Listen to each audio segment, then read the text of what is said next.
আমরা নদিয়াবাসী, তাই মাসে একবার মায়াপুর না গেলে কি হয়? আর অন্যদিকে আমার বাড়ির লোক প্রত্যেক বছরে একবার করে পুরী আর মাসে একবার করে মায়াপুর তো যাবেই যাবে। মানে বুঝি না এরা এই মায়াপুর আর পুরীর ভেতরে কি এমন পায়। না তোমরাই বলো যে তোমাদের কি এক জায়গায় যেতে ভালো লাগে?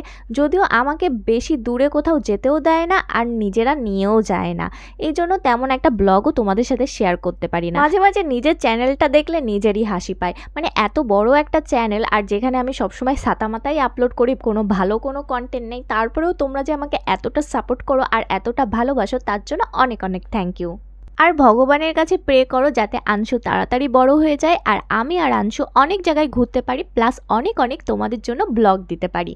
আসলে আংশু ট্রেন জার্নি একদমই পছন্দ করে না, আর সব জায়গায় তো প্রাইভেট কারে যাওয়াও সম্ভব না, আর কারে যেতে গেলে অনেকটা টাইম লেগে যায়, আর বাচ্চাদের জন্য এতটা জার্নি করা ঠিকও নয়। তার জন্য আমরা তেমন একটা দূরে কোথাও যাই না। আজকের ওয়েদারটা কিন্তু বেশ ভালো ছিল, বাইরে ঝিরিঝিরি করে বৃষ্টি পড়ছিল আর গাড়িতে রোমান্টিক গান, প্লাস গাড়িতে যখন বৃষ্টির জলটা পড়ে আর কাঁচটা যখন ওয়াশ করে তখন কিন্তু আমার খুব ভালো লাগে দেখতে। হঠাৎ করে মেজাজটা প্রচুর খারাপ হয়ে গেল, এত সুন্দর একটা রোমান্টিক ওয়েদার, আর এই রোমান্টিক ওয়েদারে আমাদের ড্রাইভারটা রোমান্টিক গান না ছেড়ে ছ্যাঁকা খাওয়া গান ছেড়ে দিল। আংশু তো গান শুনতে শুনতে একদম ঘুমিয়েই পড়ছিল, ওর তো ঘুম চলে আসছিল। গান শুনতে শুনতে আমার মনটাও অনেক খারাপ হয়ে গেল, লাইফে কত ছেলেকে যে স্যাকা দিলাম ঠিক নেই। যাই হোক, আমাদের ড্রাইভার ভাইকেও হয়তো বা কোনো মেয়ে স্যাকা দিয়েছিল এই বৃষ্টির দিনে, তার জন্য এখন সে স্যাকা খাওয়া গান শুনছে। ফাইনালি আমরা মায়াপুরের প্রায় কাছাকাছি চলে এসেছি, আর মায়াপুর ঢুকতে সাইডে অনেক মন্দির আছে যেগুলো আমার কখনো দেখা হয়নি। একদিন ইচ্ছা আছে যে এগুলোও ঘুরে ঘুরে দেখব।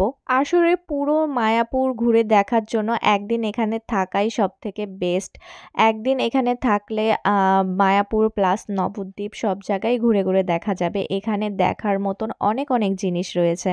ভেবেছিলাম বৃষ্টির জন্য হয়তোবা তেমন একটা লোকজন আসবে না, কিন্তু ভেতরে যেয়ে দেখি এত লোক, সামনে সবাই দাঁড়িয়ে রয়েছে, মানে বৃষ্টির ভেতরেও সবাই চলে এসেছে ঘুরতে আমাদের মতন। যাই হোক, ওয়েদারটা কিন্তু বেশ ভালো, কিন্তু প্রবলেম করছিল এই কাদায় পুরো জামার অবস্থা খারাপ হয়ে গেছিল। সবাই দেখো জামা উঁচু করে হাঁটাহাঁটি করছিল।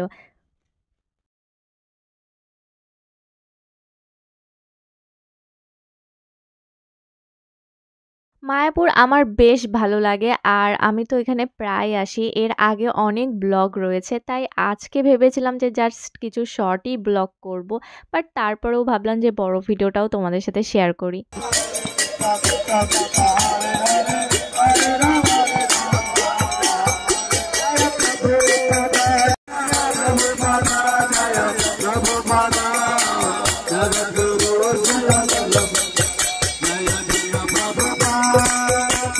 বৃষ্টিতে চারদিক একদম কাদা কাদা হয়ে গেছে, আংশু তো কোল থেকে একদমই নামবে না, ও ঠাম্মির কোলে উঠে বসে রয়েছে।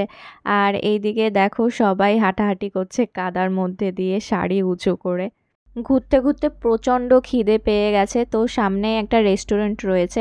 যদিও আমি সবসময় এখানে এসে রেস্টুরেন্টের খাবার খাই, রেস্টুরেন্টের খাবারগুলো একদমই ভালো লাগে না খেতে, আর সাইডে কিন্তু অনেক স্টলও রয়েছে। তো ভাবলাম যে এবার এই স্টল থেকে খাবার খেয়ে দেখি যে এগুলো কেমন খেতে। দেখতে তো বেশ ভালো লাগছিল, বাট আসলে আমার নিরামিষ খেতে অতটা ভালো লাগে না, বাট মোটামুটি ছিল খাবারটা। সব থেকে আমার এখানকার মোমোটা খেতে বেশি ভালো লেগেছে। এটা চিকেন মোমো খাচ্ছি নাকি ভেজ মোমো খাচ্ছি বোঝাই যাচ্ছে না, এতটা ভালো খেতে। এরপরে আবার চারপাশের মন্দিরগুলো ঘুরে ঘুরে দেখছিলাম। এখনও যে মেন মন্দিরটা আছে সেটা বন্ধ রয়েছে, এটা 4টার পর ওপেন হয়। তো আংশু তো দেখো কোলেই ঘুরছে, ও একদমই হাঁটবে না, খালি কোলে কোলে ঘুরে বেড়াবে।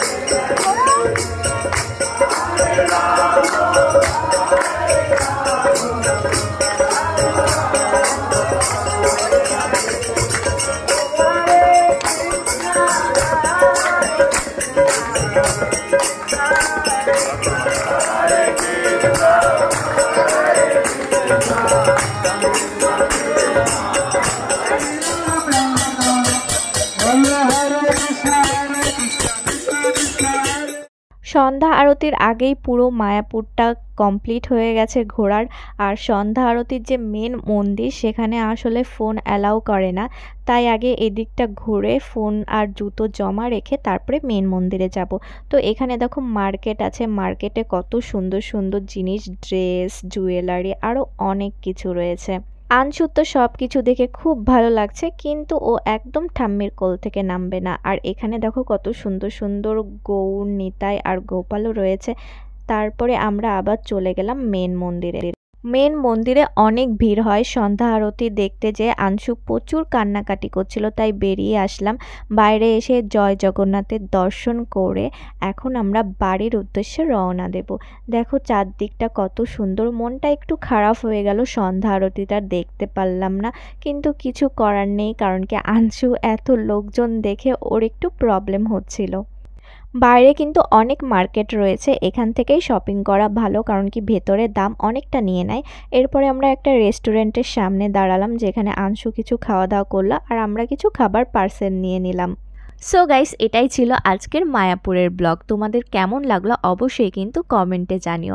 অনেক দিন হলো তোমাদের সাথে কোনো ব্লগ শেয়ার করা হয় না। আসলে জানোই তো আনসু কতটা দুষ্টু, আর ওর পেছনে দৌড়াতে দৌড়াতে আমি কখন কোনো ব্লগ করব নাকি ভিডিও এডিটিং করব আমি একদমই টাইম পাই না, আর কোথাও ওকে রেখে যেতেও ইচ্ছা করে না। তো তোমাদের কেমন লাগলো আজকের ভিডিওটা অবশ্যই কিন্তু কমেন্টে জানিও। আর যদি ভালো লেগে থাকে তাহলে লাইক আর শেয়ার করতে কিন্তু একদমই ভুলবে না। Bye bye.